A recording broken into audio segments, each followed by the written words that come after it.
नमस्कार दोस्तों, हमारे YouTube चैनल लीगल विस्तार पाठशाला पर आप सभी का हार्दिक अभिनंदन है। आज हम चर्चा करेंगे जो अभी आपने देखा होगा आजकल बहुत हॉट टॉपिक है, इनकम टैक्स के अंदर नया सेक्शन 43B क्लॉज H। ये जो सेक्शन था ये बजट 2023 से गवर्नमेंट ने इंट्रोड्यूस करा इनकम टैक्स एक्ट के अंदर। मतलब ये आपके जो फाइनेंशियल ईयर 1 अप्रैल 2023 से 31 मार्च 2024 को जो खत्म हो रहा है उस फाइनेंशियल ईयर पर एप्लीकेबल है। मतलब असेसमेंट ईयर 24-25 के लिए ये क्लॉज एप्लीकेबल है। अब हम समझते हैं कि ये क्लॉज क्या कहता है।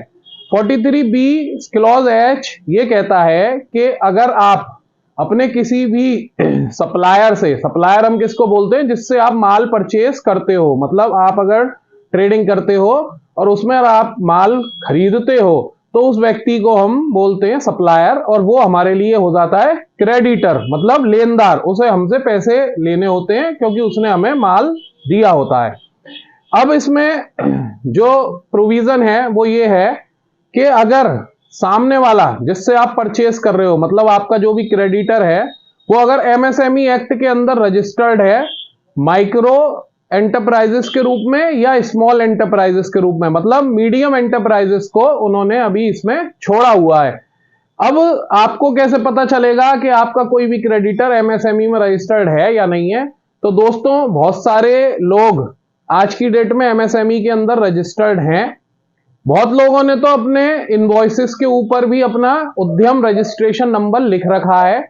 तो आप ये चेक करिए कि क्या आपका जो सप्लायर है जिससे आप माल खरीदते हो, क्या उसने अपने इनवॉइस के ऊपर उद्यम रजिस्ट्रेशन नंबर लिख रखा है या नहीं लिख रखा। अदरवाइज फिर आपको क्या करना चाहिए, आपको अपनी पूरी एक सप्लायर्स की लिस्ट निकाल लेनी चाहिए, क्रेडिटर्स की लिस्ट निकाल लेनी चाहिए, और उन सबसे फोन द्वारा या ईमेल द्वारा सूचना मंगानी चाहिए कि उनमें से कितने लोग एमएसएमई में रजिस्टर्ड हैं और उनमें कितने माइक्रो में हैं, कितने स्मॉल में हैं और कितने मीडियम में हैं। मैं अब आपको बता देता हूं कि माइक्रो एंटरप्राइजेस हम किसको बोलते हैं।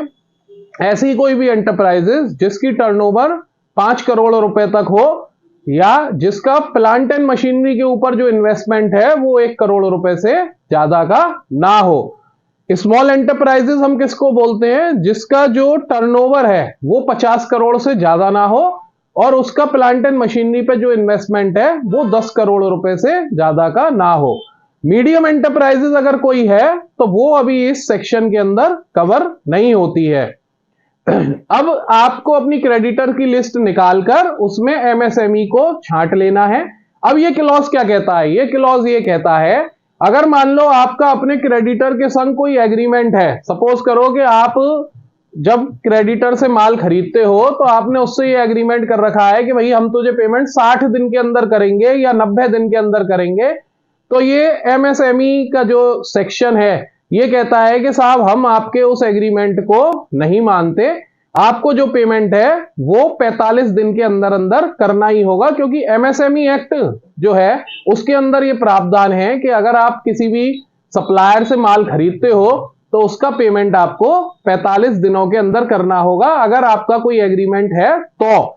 और अगर आपका कोई एग्रीमेंट नहीं है, सपोज करिए कि आप माल खरीद लेते हो, आपका लेन देन के लिए कोई भी एग्रीमेंट नहीं है, तो ऐसे केस में आपको 15 दिन के अंदर उसका पेमेंट करना होगा।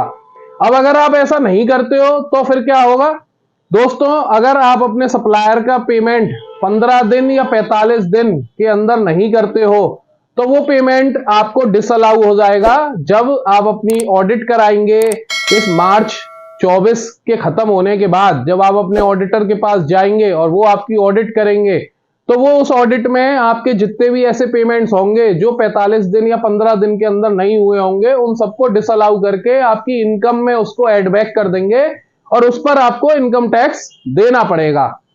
दूसरा, जितने दिन का आप डिले करते हो इस पर ब्याज भी आपको देनी पड़ेगी।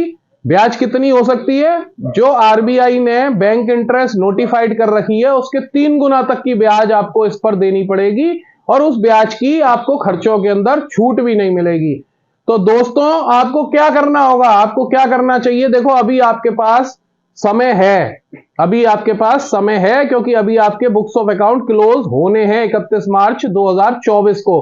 आपको उससे पहले पहले अपनी क्रेडिटर की लिस्ट निकालकर उसमें से एमएसएमई के कौन कौन से सप्लायर आपके रजिस्टर्ड हैं, कितने माइक्रो में हैं, कितने स्मॉल में हैं, इसका आकलन कर लेना चाहिए और कितनों का पेमेंट बचता है इस फाइनेंशियल ईयर के क्लोज होने से पहले पहले आपको उनका पेमेंट कर देना चाहिए। अगर आप उनका पेमेंट इस मार्च के क्लोजर से पहले कर देते हैं तो आपको वो खर्चा अलाउ हो जाएगा। भला से आपको उसकी ब्याज देनी पड़ सकती है और उस ब्याज की आपको कोई छूट नहीं मिलेगी। इसीलिए मैं आपसे फिर एक बार बोलता हूं कि अभी आपके पास समय है, आप समय रहते अपने क्रेडिटर्स का आकलन करें और इस सेक्शन के कंप्लायंस को पूरा करें, अदरवाइज आपको बहुत ज्यादा पेनल्टी झेलनी पड़ सकती हैं। क्योंकि अगर सपोज करो कि आप प्रोप्राइटरशिप में हैं, आपने 5 लाख रुपए का अपना प्रॉफिट दिखाया और किसी क्रेडिटर का आपने 10 लाख का पेमेंट नहीं करा और वो 10 लाख रुपए आपकी इनकम में जब जुड़ जाएंगे और उस पर कितना टैक्स बनेगा ये आप खुद समझते हैं। या आप पार्टनरशिप फर्म में हैं, या आप प्राइवेट लिमिटेड कंपनी चलाते हैं, या आप 1 पर्सन कंपनी ओपीसी जिसे हम बोलते हैं, या आप एलएलपी चलाते हैं और उसमें अगर ये एडिशंस हुए तो आपके लिए वो कितना भारी पड़ सकते हैं ये आप समझ सकते हैं। और इस पर जो ब्याज देनी पड़ेगी वो ब्याज की तो आपको छूट भी नहीं मिलेगी। इसलिए आप आज से ही अपने क्रेडिटर्स के लिस्ट को पूरी तरीके से जांच लीजिए और अगर उसमें कोई एमएसएमई होल्डर है जिससे आप व्यापार कर रहे हैं और आपका उसके संग अगर कोई एग्रीमेंट है जिसमें 45 दिन से ज्यादा का समय लिखा हुआ है तो 45 दिन के अंदर अंदर उसका पेमेंट कर दीजिए। और अगर आपका और उसका कोई भी एग्रीमेंट नहीं है तो आप 15 दिन के अंदर अंदर उसका पेमेंट कर दीजिए, अन्यथा आप दिक्कत में आ जाएंगे। मैं उम्मीद करता हूं कि आपको हमारा ये वीडियो अच्छा लगा होगा। अगर आपको हमारा ये वीडियो अच्छा लगे तो इसको लाइक करिएगा, शेयर करिएगा ताकि और भी व्यापारी भाई हमारे इससे लाभान्वित हो सकें। हम कोशिश करेंगे कि इसी तरीके के और वीडियो आसान भाषा में आपके लिए बनाकर लाएं ताकि आप अपने व्यापार को अच्छे तरीके से चला पाएं और सफलता प्राप्त कर पाएं, ऐसी हम प्रार्थना करते हैं। नमस्कार दोस्तों।